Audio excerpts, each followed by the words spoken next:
video. Hello, and this is Daniel here, back in a live stream. Last time we were with, I think, Comixqueen, and so I decided to do this stream with both Comixqueen and her sister Nekonotaishou. So yeah, these are their pages. You can check them out. Links will be in the description, and I'll show a little bit of their work at the end of the stream. So yeah, today you'll see my process of me creating this fiery hedgehog.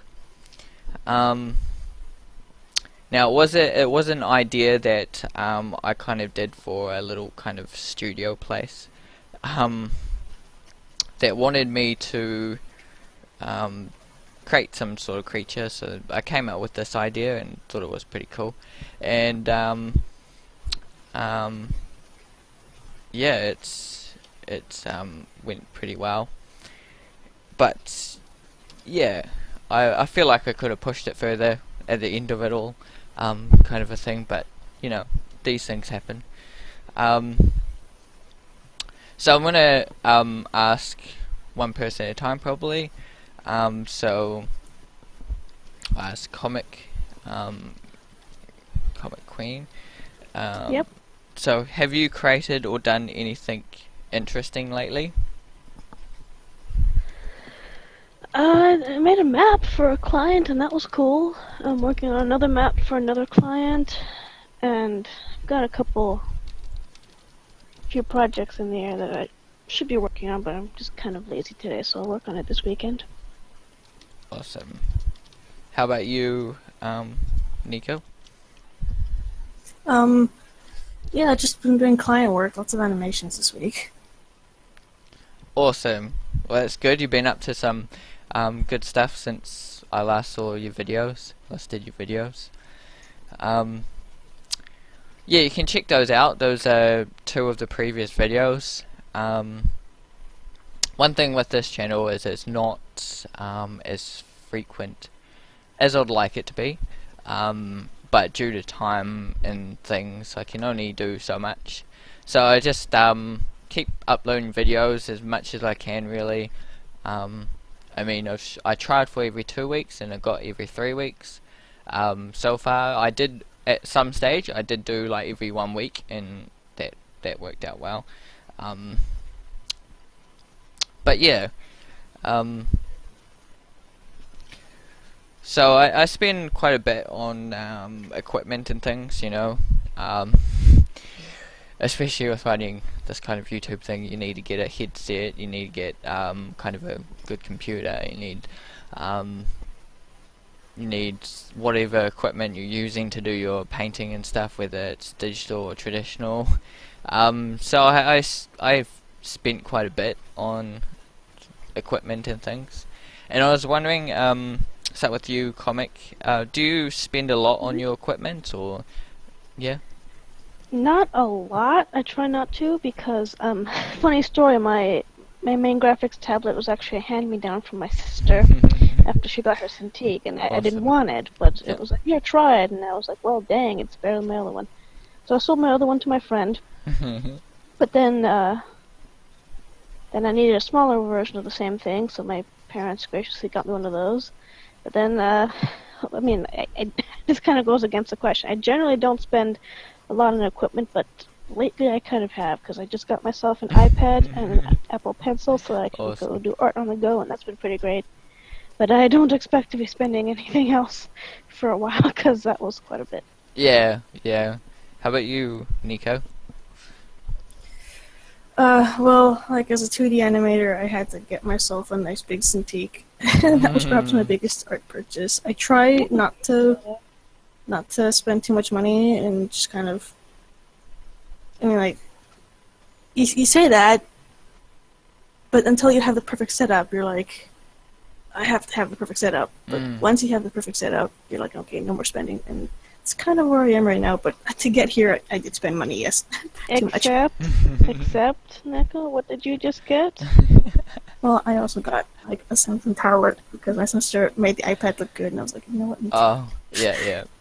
There's always like you know, it's like an addiction for me. I think quite a few artists have addiction to it. You know, like, you know, you need the latest thing and everything. Yeah. What I was saying is making I'm like that. making a Sorry, setup. go ahead. No, you go first. I'm like that with software. I was like, I'll try any software or any art software that I see people trying to use, and I'm somewhat like that with pens, although like actual pens, although I'm pickier, but I really do like my ink pens. So every time I'm in a stationery store or God, an art supply store, I'm like, let's try these inks, see how they. Are these pens good? Do I want one of these pens? Do I need one? No. Might I want one? Maybe. Kind Yeah. of thing, you know. Yeah.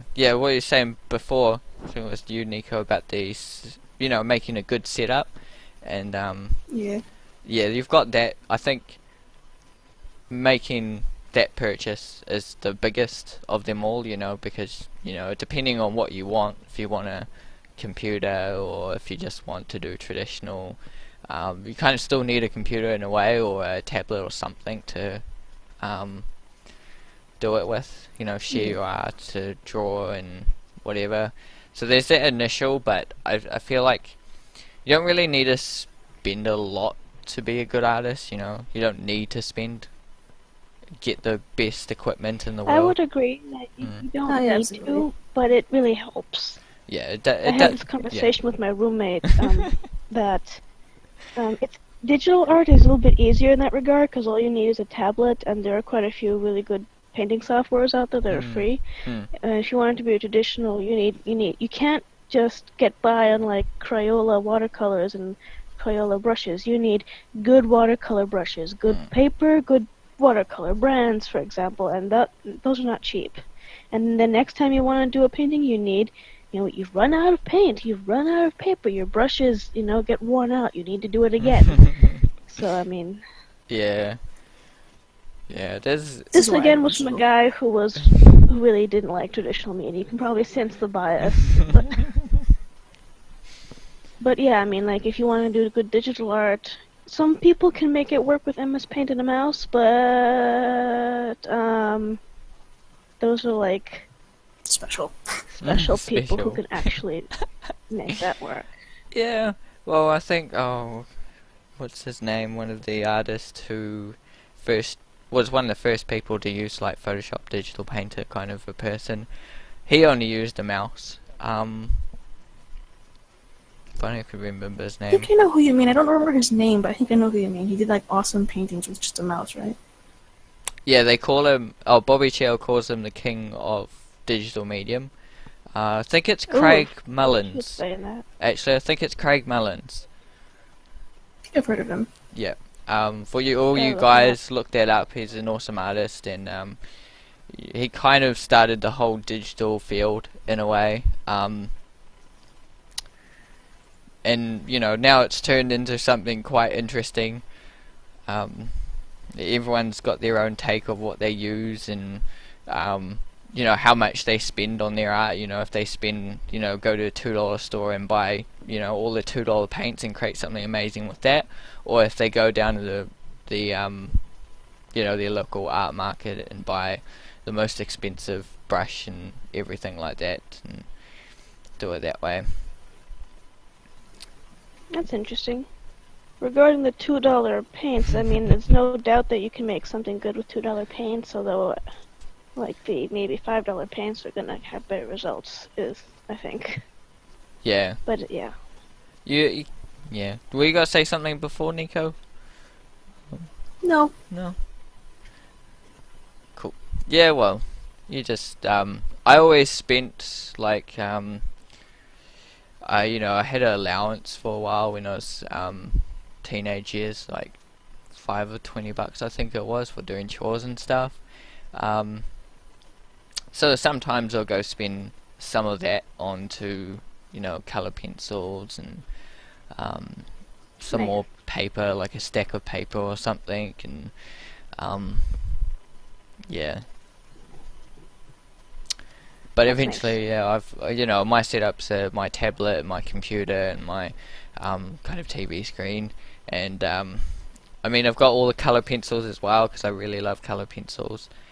Yeah, color pencils are nice. Colored pencils are not my thing. Yeah, everyone I is a like different markers. thing. Yeah. Yeah, that's fair. That's pretty great about art that everyone can make cool things in their own way. I Yeah. have those lovely colored pencil sets. I do. I needed them for class, and I'm going to use them.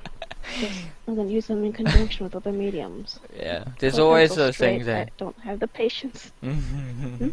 there's always those things you buy. Like I've got these those markers. They got the chameleon on them. I think color blend or something they're called. And Ooh, they yeah, I sound got nice. those kind of markers, but you know, I played around with them for a bit, but never used them after a while. You know, Yeah, definitely. they're like You paint know what's pens. pretty sweet though? If you put down like a flat base with markers, and then you add the details and soft renderings and colored pencil. Oof, it's really Yeah. nice. Awesome. I love to play around Yep. with mediums like that, but sometimes I don't have the guts to do it. It's like, you know, do I want to push this traditional piece further? But yeah. Yeah, well, someday just, doodle something, not to make a great piece, but just to doodle and practice and, give it a go. It's really nice. 'Cause Yeah. the part that frustrates me about colored pencil is building up color, but then you have all those gaps, those annoying white gaps. You just lay down a base and marker, you have your base coat, your like flat color, base color. You don't have any holes, and you can just like kind of build in transitions and like soft transitions that markers can't do very well with pencil, because pencil can do that really well. Yeah. And it ends up looking interesting.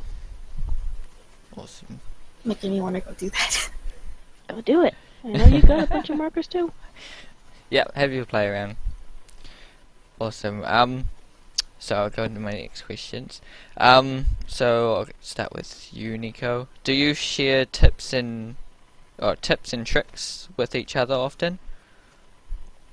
As much as we can, our disciplines are different. My sister, she's an illustrator, so she's really strong in terms of color balance, good eye for color, composition. Her strength, she's really, really good at color. Oh my god, she's really good at color. Did I mention color? She's good at color. Whereas I'm an animator, and Say this more to my face more often. like her class is focused on, color a lot, color theory, Color, she did texture, and that. value. Yeah. Yeah. And my class is focused on pose and weight and movement and action and timing. So, I do a lot of illustrative art just because I like drawing, but and a lot of that is actually because of all the tips my sister's given me. But where our disciplines overlap, we certainly help each other as best we can. Yeah. She poses for me. It's whenever I need a human model. It's amazing. It's pretty great. Oh, that's cool. I don't even have to say anything. I'll just be trying to draw, and I'll just glance over, and I'll be like trying to draw like a human in profile, and I'll just like subtly try to like reference her profile, and she catches me looking, and she's like, "What do you need?" I'll pose whatever. Just what do you need? Oh, Pretty that is awesome. Yeah. So I always have to use myself as a pose, I have to get someone to take a photo of me, and it just like feels weird them taking a photo of me and making this pose, eh? And sometimes they don't take the photo right. Oh, Yeah. we did a whole thing with photos too, and that was funny, didn't we? Yeah, we did this whole like turnaround expressions thing. Yeah. Awesome, but yeah, I might, I have used my mates in videos and things to help me in poses and create things, which is great. I like doing that. It's quite fun. Yeah, it's always fun to have friends. I think I help you should with do your that art. more often. I'd be like, "Can you pose for me?" And yeah, do like silly faces and stuff. That'll be cool. Awesome. Well, yeah, it's good that you share tips and tricks as often as you can. Yeah. I mean, yeah, different fields, obviously, because, one's an animator, one's a illustrator kind of a thing. But yeah, there are things that Yeah, cross over, Yeah, she really helps me with posing, because my focus was not so much in posing, so she really helps me push that. I basically taught know how to paint. She But did. now, yeah, I did. Awesome. Yeah. And I'm always trying to encourage her to paint more, and I really want to get her in front of an easel with some oil colors, but I think that scares her big time, so I don't push too hard. But Yeah.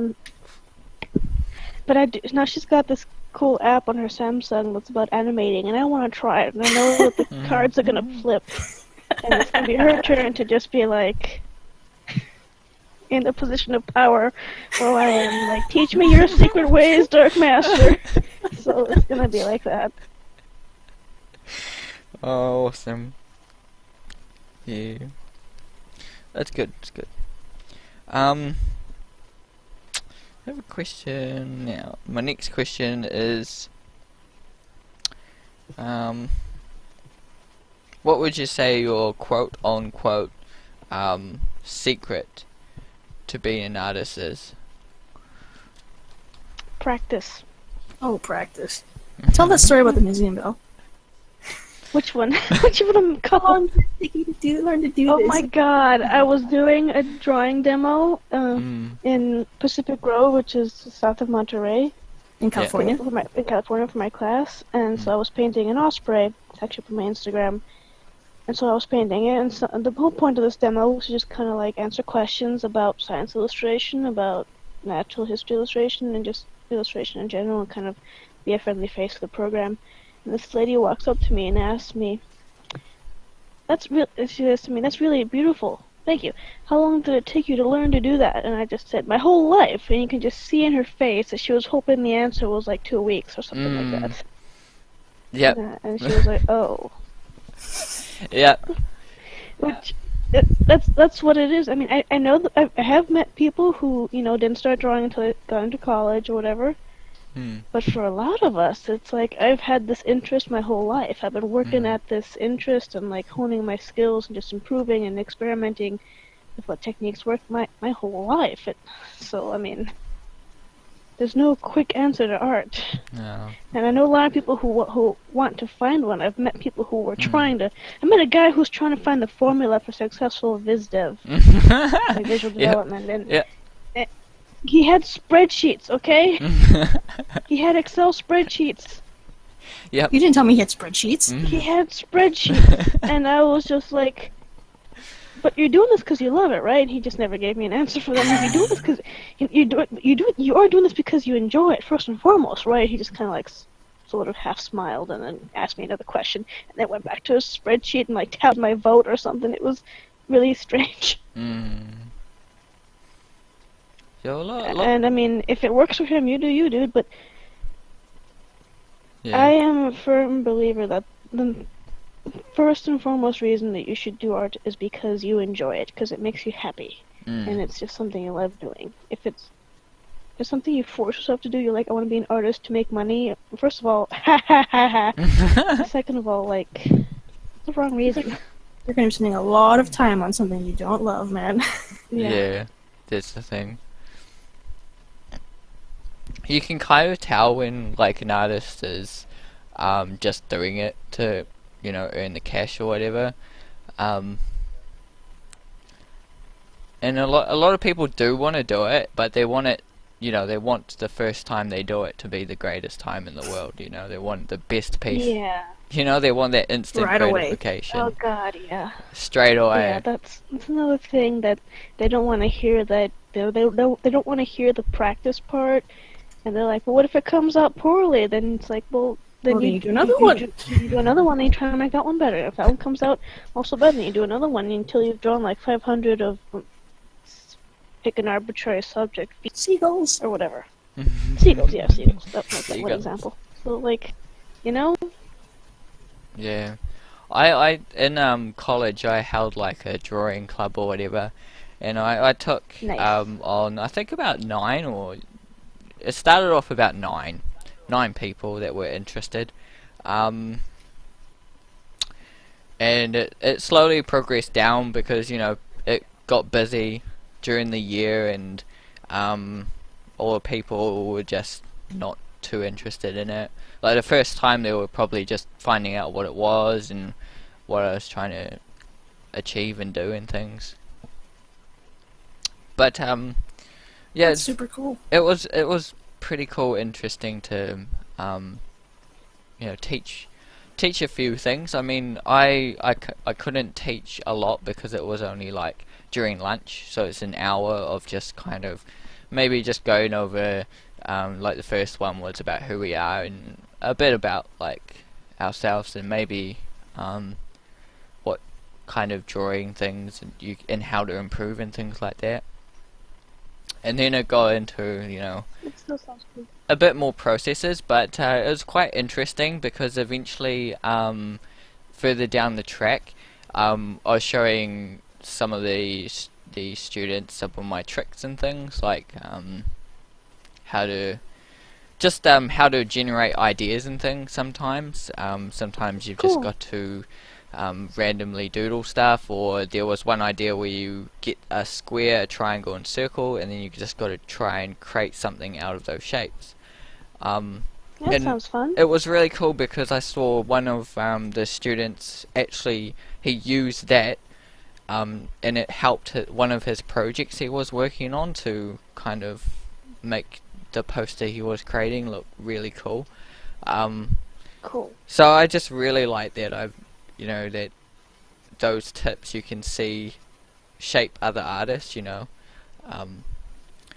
So I think it's really important to That's really cool. yeah, it's really important not just to work on your own work to me, but to also maybe help out others and share advice with others because you'll get to know them, they get to know them, and you never know, they may come back and teach you something eventually. Yeah.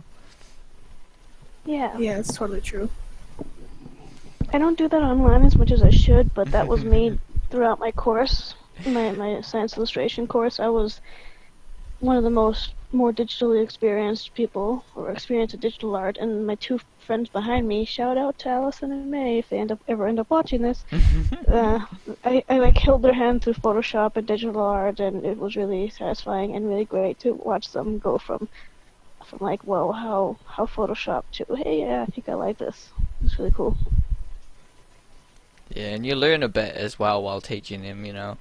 Oh, absolutely. Because I mean, you don't expect to know all the answers. The thing is, you'll always be learning and growing in this Yeah. kind of industry. And I feel if you're not learning and growing, then you're not doing it right. But Absolutely. Absolutely.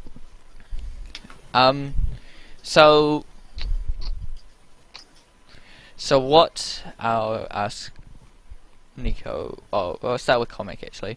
What resources? What resources do you use the most, e.g., books, courses, or online media? I use a lot of online media. Like I really like to hoard Photoshop brushes to have the thousands, maybe not quite. I have so many Photoshop brushes, and every time I see someone offering a new pack, I go and I download more. Oh yeah, And so I show them to my friends if I need them. I look at tutorials from time to time, but what really helps me is just staring and like analyzing how other artists, compose their images, even if it's just like photography. Like, what's making this photograph feel really cool? Is it the light? Is it the color of the light? Is it the way? Is it the textures? Is it the composition? So, and I like doing that with artwork as well, and not to like copy the artwork, but just kind of like what is really cool about this piece, and how did the artist achieve it, kind of thing. So that's what I mainly use. Awesome, that's great. Yeah, I do that often. Like look at art and comment on their pieces sometimes, and be like, oh, you did this right, and you looked at this, and I'm like, oh, cool. And sometimes I've even pointed out, like, oh, because there was this character design, and there's one character that sticks out and looks like quite different to all the other characters. So I'm like, oh, this character actually sticks out. He doesn't really fit, in this set. And he even's like, oh, awesome, thanks for letting me know. It was a last minute thing, so I just had to kind of do it like that. Yeah, what about yeah, it's cool to interact with other artists. what about you, Nico? Oh yeah, I also use lots and lots and lots and lots and lots of reference photos. I also hoard, like, especially like just like gifs from the internet. Every time I find Yeah. a moving gif, whether it's a shot from a piece of footage from a movie or just a nice little animation, I'm going to save that. And the intention is to go and deconstruct it, look at it frame by frame, but that doesn't always happen. But Well, that sort of thing. I suppose you don't always have the time, Oh no, it's too many frames for that. But once you've done it, But even then, sometimes it's just yeah. continue. Yeah. Oh, once you've done it once, you can kind of don't have to do it so often, I suppose. I don't know. I mean, yeah, certainly once you've done or animated or drawn a thing once or twice, you get an idea. But I mean, there is no end to practice. No, there isn't. What were you gonna say? I forgot. Can't have been that important. Yeah. I'd say I use quite a lot of reference from online, and like with this one, I used a lot of different fire references, and I really, because I've always just kind of made fire with yellow, red, and orange, and just kind of made it kind of cartoony like, how people do it like that. So I was really trying to push fire with this one.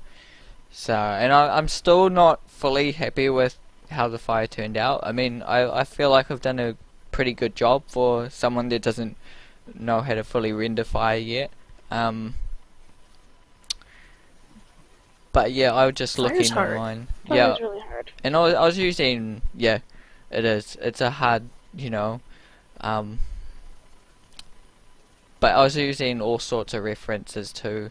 I was using references like how to draw it in pencil, how to draw it in Illustrator, how to draw it in Photoshop, like something, how to draw it in like different techniques and things, and just understanding how other artists try and render fire. And I just kind of played around a little bit. It was hours and hours of just me playing around trying to get that fire looking okay. And yeah, in the end I did use a little bit of Photoshop brushes that I found, but I do try and stay away a little bit from Photoshop brushes because I like to kind of hand render a lot of stuff, just so I kind of really understand how the texture works. I mean, even with the fur in this one, I don't feel like I'm improving. I think I'm improving with fur, but I still don't feel I'm fully there with fur. There's always texture that I'm working on and things like that, and it'll take forever to get perfect fur and perfect fire and everything. Yeah, at some point, we all strive for perfection in our paintings and our artwork, but I don't know if other people have this, but I reached this point with my pieces where I'm just like, I am too tired to keep going with this thing. I think it's done, kind of thing. Yeah. So that's just something that happens to me. Yeah, it's definitely. Personally, I mean. Yeah, you get to that point where you're just like, I'm over it. I'm gonna call it finished. I'm happy with it. I'm finished. Yeah. Because are you going to stick on to just doing one piece for the rest of your life, or are you going to move on and just keep on creating more and more? I know that feeling. I know that feeling, yeah. Awesome. So Nico, what do you think influenced your art choices to pursue your career? Art and choices. Who are you asking? I was asking you, Nico. Me? Oh, well, actually, that's a funny story, because, let me see, when I was around, I think I was 17, we took a month-long course in New York City at a college called Parsons School of Design. We had taken a course there before. And I was like, you know what, I'm going to sign up for the animation course. I've been tooling around in Flash, but, I don't, and it's fun, but, I want to learn more about this. And I get to the course, I just do what I've been doing, which I think is the wrong way to do it, which is just kind of drawing and drawing and drawing. And apparently I was really good at it, because the teachers were like, you're really good at it. You see this dog cycle you did? This is like above college level. This is good. And I'm like, well, dang, okay, I guess I should do more of this. And that was it, really. Awesome. And funny, before that, everyone thought she was going to be an illustrator or a fine artist or something. Myself included. Yeah.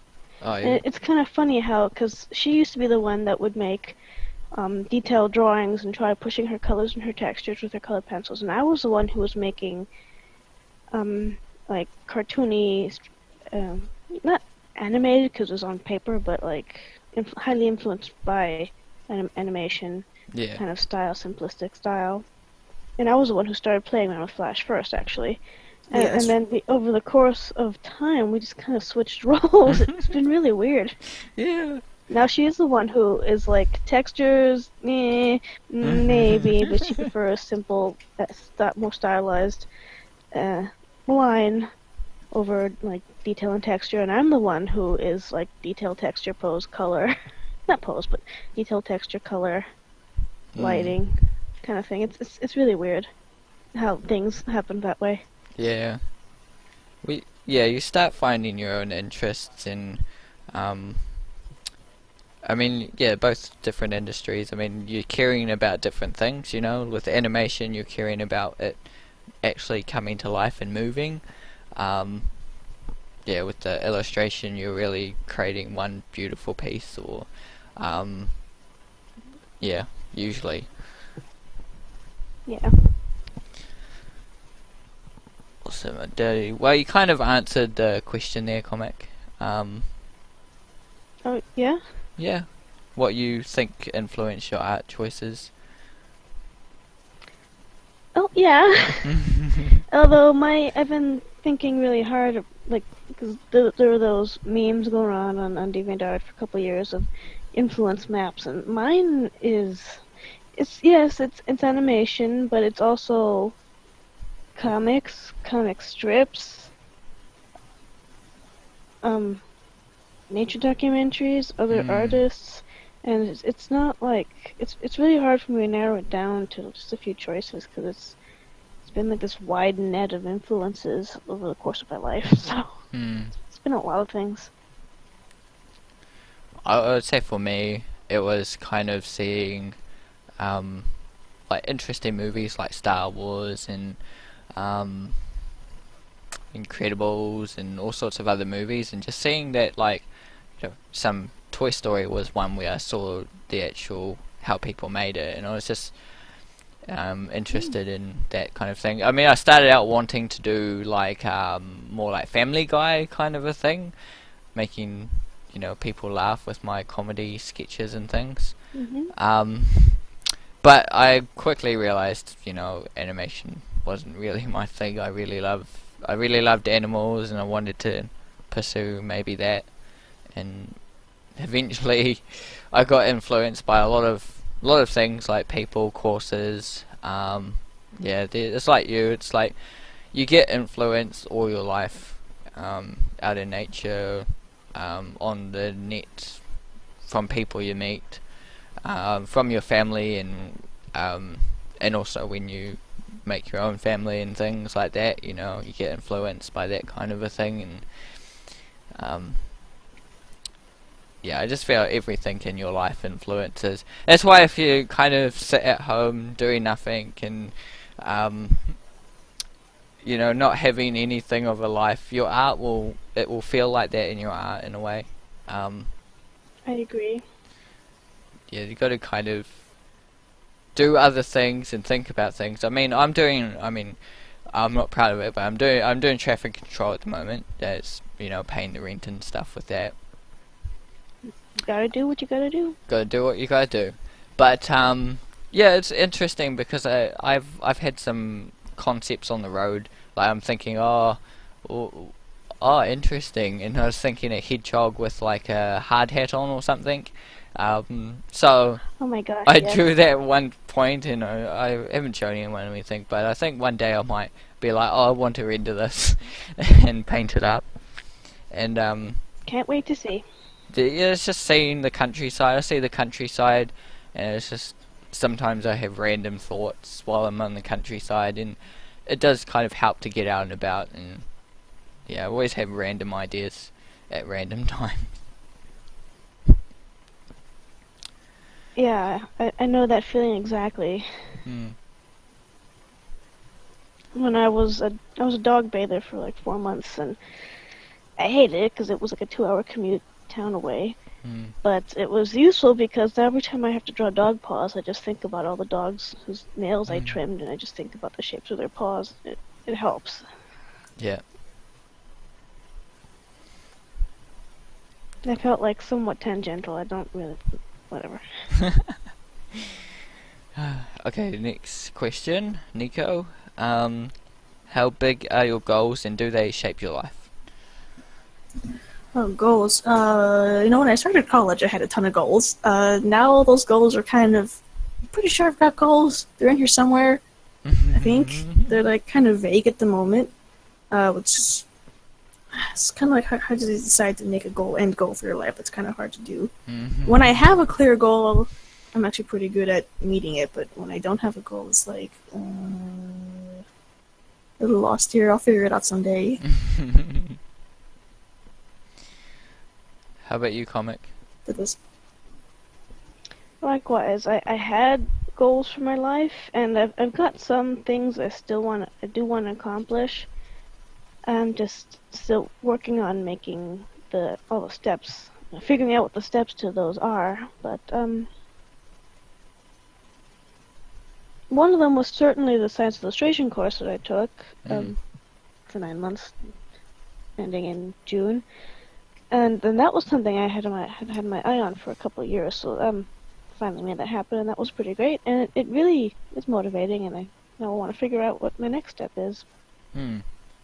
But yeah, someday, other life goals in the future. I definitely want to write a couple graphic novels.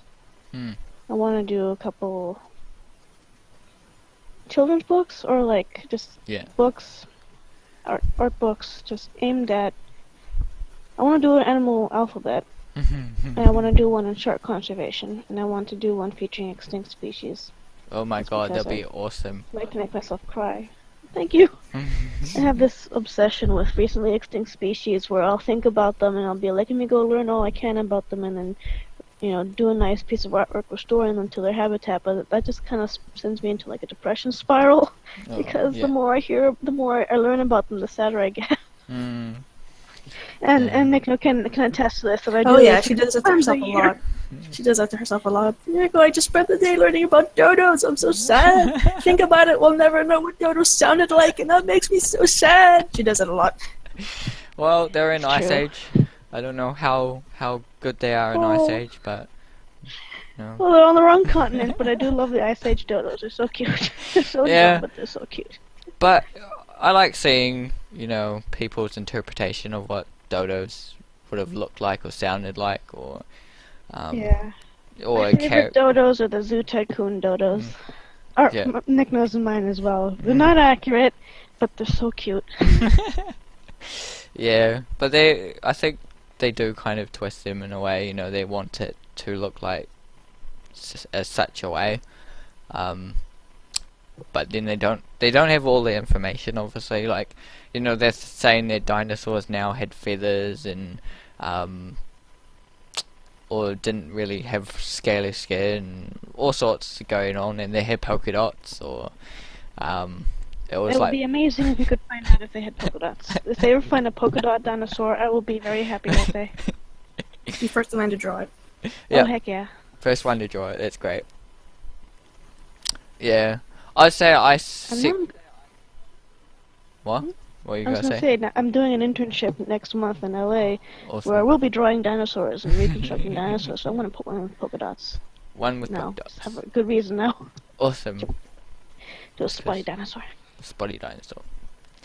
Yeah, what were you saying? Sorry for interrupting. I was saying about goals. I set them. But I only set What's them your like, secret? you know, a couple times a year or something, or, you know, they sit on my wall, like I've got a goal thing on my wall, and it's been sitting there all year, just staring at me with 1 or 2 goals on it. Better than what we do. I don't have anything like that. That's actually a really good idea. That's a really good idea.